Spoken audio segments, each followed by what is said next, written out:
Guys, welcome to Better Bachelor. This is Joker with a face for radio and a voice for print. Tonight, we're going to talk about the difference between being red-pilled and being a bachelor, or being a guy that's going your own way, as they speak. A lot of times people say, well, I'm the MGTOW. I'm a guy going my own way, which is pretty much true. I've kind of been monk for a couple of years, just working on my bus and things like that. But I'm not adverse to dating under the right conditions, which would make many people say I'm red-pilled. But a lot of people don't know this terminology of, hey, what is red pill? What is it? What's the difference between maybe one guy like Rollo Tomasi or Donovan Sharp or Coach Greg Adams and myself? And I'm not going to get much in on those other creators, but I will leave links below to all of them because I think they are all kind of staples and required viewing for the manosphere. But I'm going to start with, I want to talk a little bit about this tonight because it was actually Rollo, of all people, that made me come up with this idea. And I'm actually going to do a story just for him because he brought it up. And I think it's funny, the fact that Rollo brought this up. And I'm very flattered that he even thinks of me in any shape or form because, because he's been around for a decade doing amazing work, and he's quite a prolific writer at this point. But Rollo said something like, hey, next on Better Bachelor, and he has plus-size woman says being fat doesn't mean she has to settle in love. And I said, actually, that is a funny story, and I'm going to do it. And ironically, his tweet got a lot of traffic on that tweet.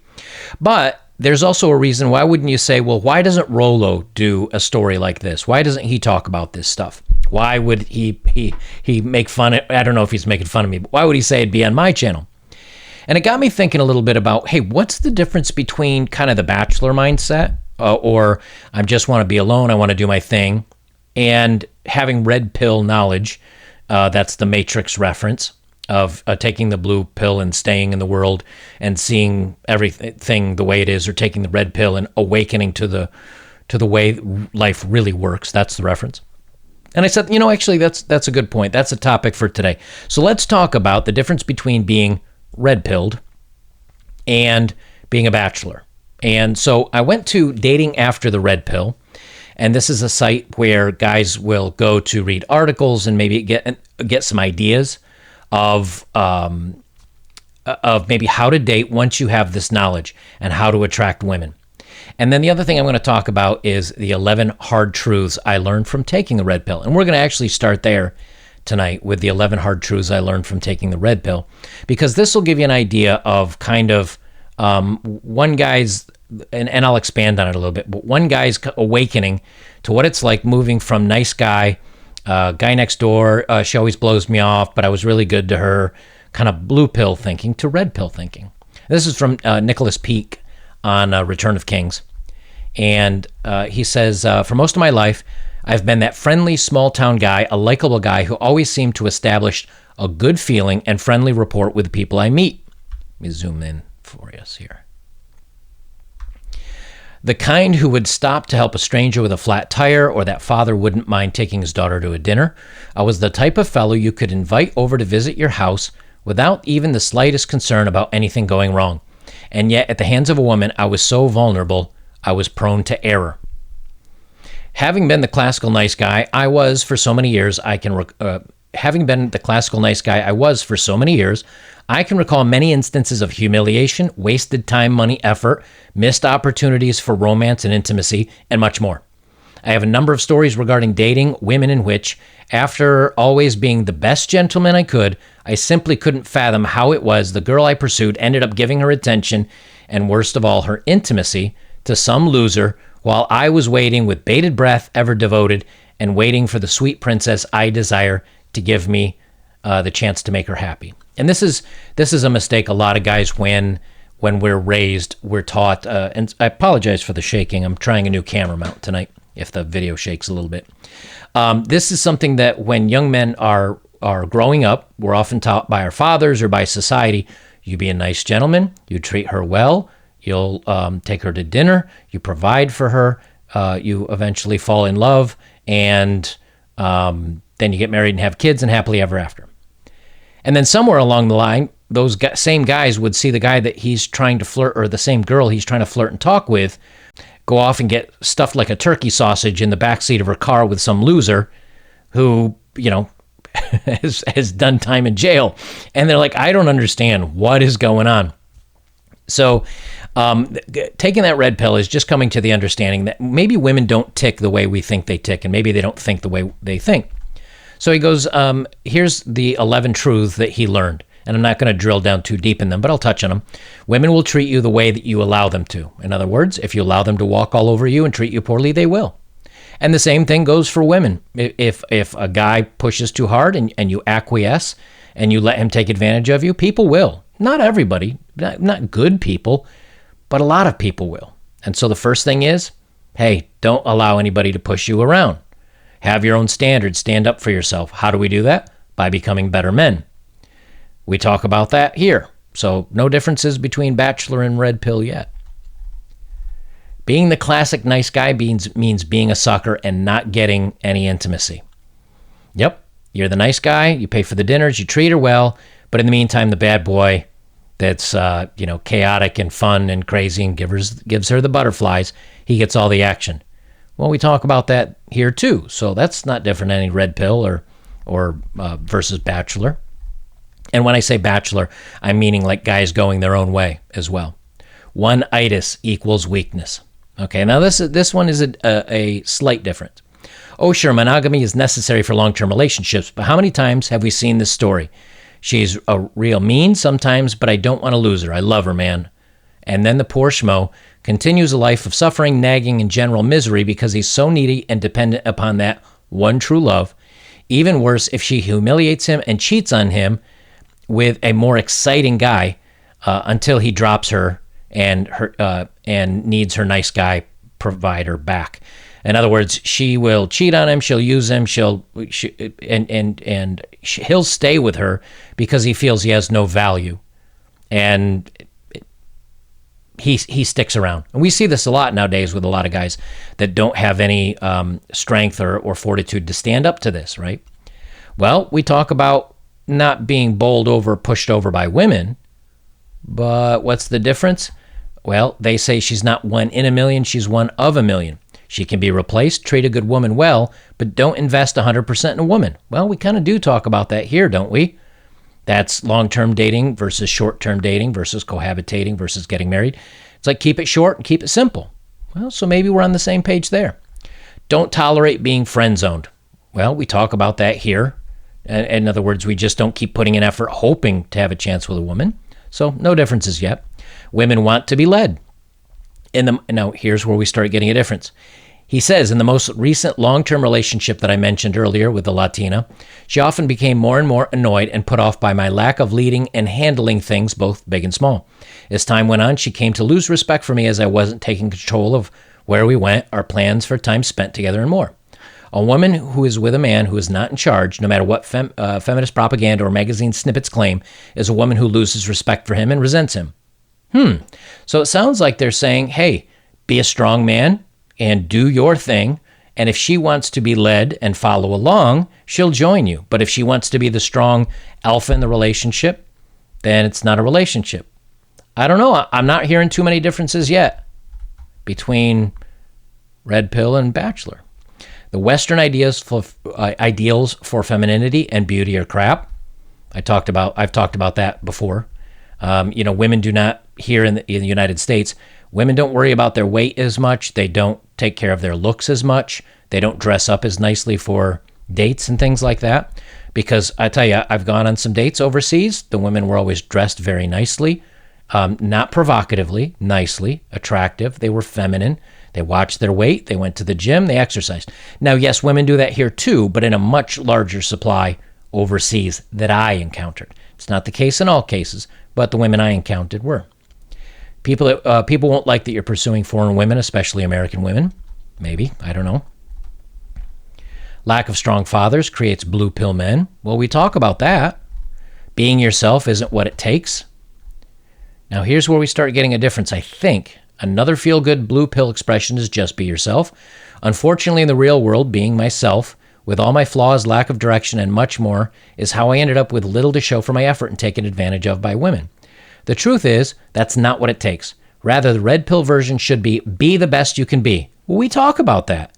As a guy going your own way, but you should be doing it for yourself. Be the best you can be, but you got to do that for yourself, not for a woman. You can't simply be yourself in life. Everyone has a need to be filled by you. Your mother wants a good son. Your friends need a man they can talk and be masculine with.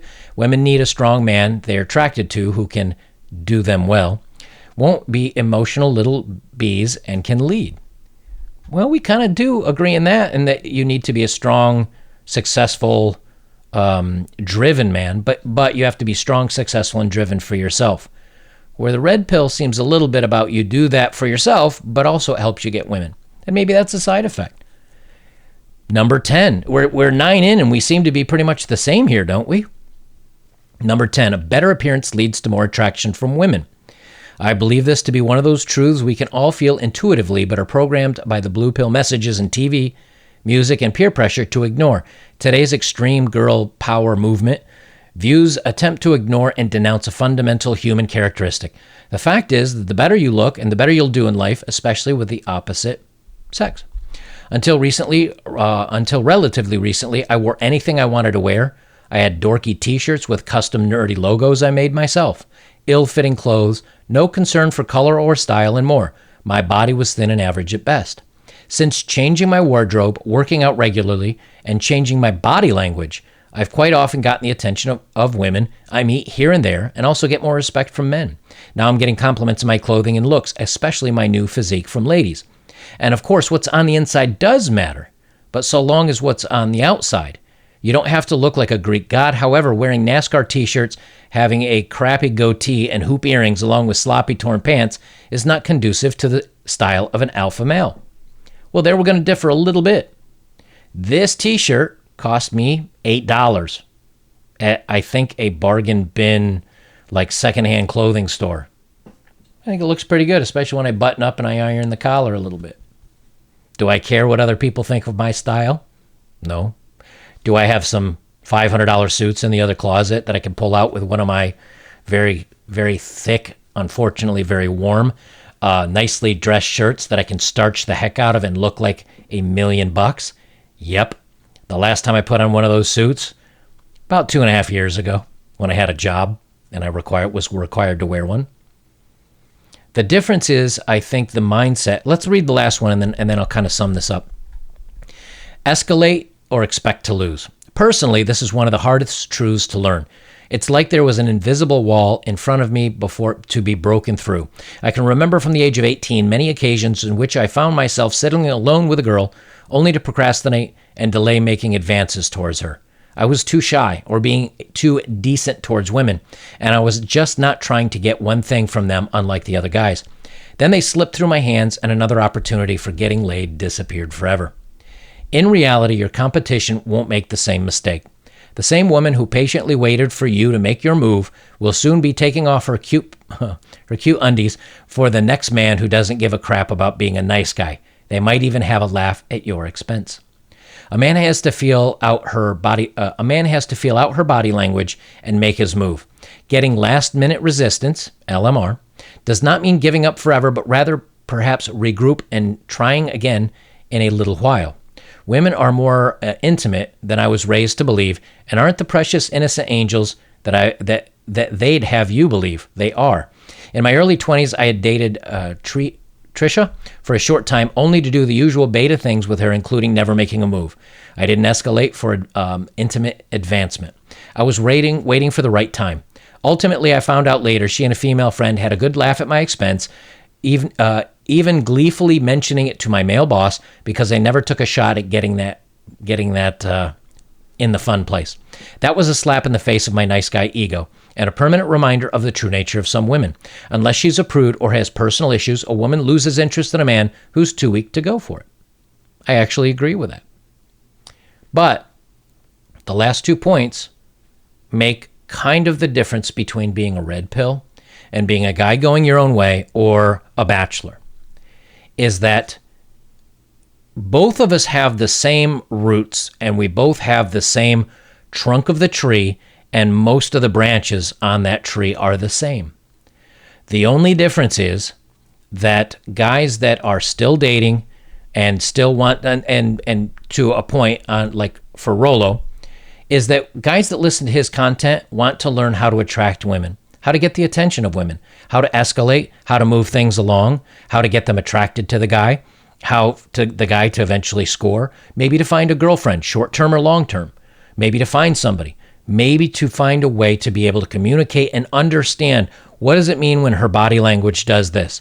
What does it mean when she says this? What does it mean when she's giving you crap tests? And, Donovan Sharp and Coach Greg Adams, they do some of this stuff too. So if this is the kind of thing that you're interested in, that's where these guys specialize in. And I think they're awesome at it, and give them props to all of it. Same thing with Rich Cooper over at Entrepreneurs in Cars. And I'll leave all the links for all their stuff down below. Rollo wrote the Bible, the Rational Male book series. He wrote the Bible on this stuff. Aaron Clarey's got great books on finance. And so there's a huge bubble of manosphere out there. The only difference, I think, in that where Rollo or myself or some of these others come to disagreement, or not even disagreement, but different paths, is that the end results are there's still energy and effort and thought and care put into dating and finding a woman, maybe dating short term, maybe getting a little bit of action in the bedroom. There's still energy put into that. And then there's guys a little bit more like myself, which is I put zero energy and effort into it. Now, if I were going to a party, I don't show up in a pair of sweatpants and a shirt stained with barbecue sauce. I'm not a hermit or antisocial. But the difference is that I do everything in my life for me. Now, sometimes that might mean I decide to go out on a date, or somebody flirts with me and I decide to flirt back. You can make those decisions, but I don't put any effort into it because that requires effort. And I would rather put that effort into making myself better, healthier, lead a better life by myself, a bit more of a hermit, except with my friends and things, and the energy that they put into chasing after women, I put an effort into finding stories about how terrible women can be and make videos out of it for you guys. I find that more entertaining. I enjoy watching the collapse of the dating world and society and how awful people can be. I enjoy just folding my chair down, having a little campfire, sitting back and watching it all burn, because I'm not involved in all of that. Where if you're still putting energy and if you still put thought and effort into the dating world, it's always changing. And so women's nature doesn't necessarily change, and what they find attractive and what they find interesting doesn't change. But the ways to go about it, that does change a little bit. And so you kind of have to keep up on that bit of that's why they call it the game, because it's a bit of a game, the dating game, how to keep them interested. Where I think a lot of us guys are just said, I really don't want to put that much energy into it. Like the return is so little that I'm not going to put energy into it. However, if a woman were to find me attractive or flirt with me or ask me out, might be a different story because I haven't put any effort into it. And I think some of these guys have long-term relationships. I don't know too much about their personal lives, nor do I really care. But for me, I like being alone. Might that change someday? It might. That's the great thing about keeping an open view on the world and not closing down possibilities, is the minute you say, well, I'm only this way and I'm this way for the rest of my life, you're putting yourself in a box. I don't know what tomorrow's going to bring, 10 years, 5 years, 8 years. I could meet a millionaire supermodel who desperately wants to marry me, use me for a year, divorce me, and give her half her income. Okay. Never say never. Hey, But the point of it is where, at the end of the day, where does your energy lie? Are you improving yourself for yourself and hoping to be more attractive to women, or are you improving yourself for just yourself? Are you going about everything you do in life, whether it's spending money, buying your clothes, the next car you buy, is it going to be a pickup truck that you can go out in the middle of the woods in and Does it have 4x4 so you can go on a beach at night and camp out on a beach by yourself or with your dog and then just enjoy the sun coming up? Or are you buying a sports car? Because it's a heck of a lot of fun, but it's also expensive, and it's also a signal to women in society that you're successful.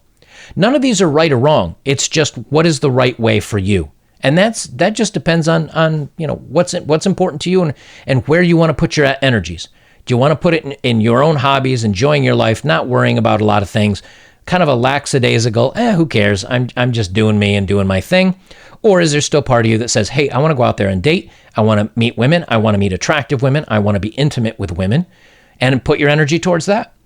That last little bit of where does your energy get expended, that's the only difference. So, since Rollo posted this, I'm flattered.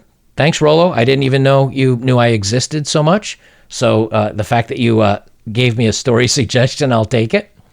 And but just going forward, guys, this is why we need to keep our minds open about communities, because in this community, I like seeing red pill guys that still want to date and say, hey, you got any advice for me? And I'll usually send them off to Donovan or Coach Greg or Rollo or Rich Cooper over at Entrepreneurs in Cars. And then for the rest of us that say, I'm having a good time by myself, let's just sit back, crack a cold one, make fun of the world, and and we'll just roll with it. That's the other way. So come to find out, it's not such a small community after all. The only difference is it's the end results. That's all that matters, is what's the end result. Guys, if you'd like to support my work, links are below as always. If you have, thank you very much. It does mean a lot to me. I appreciate it. And if you email me or message me on any of the various ways you can reach me, I do read them. I just don't have time to get back to all of you, so I apologize for that. But I do read them, and I do appreciate it.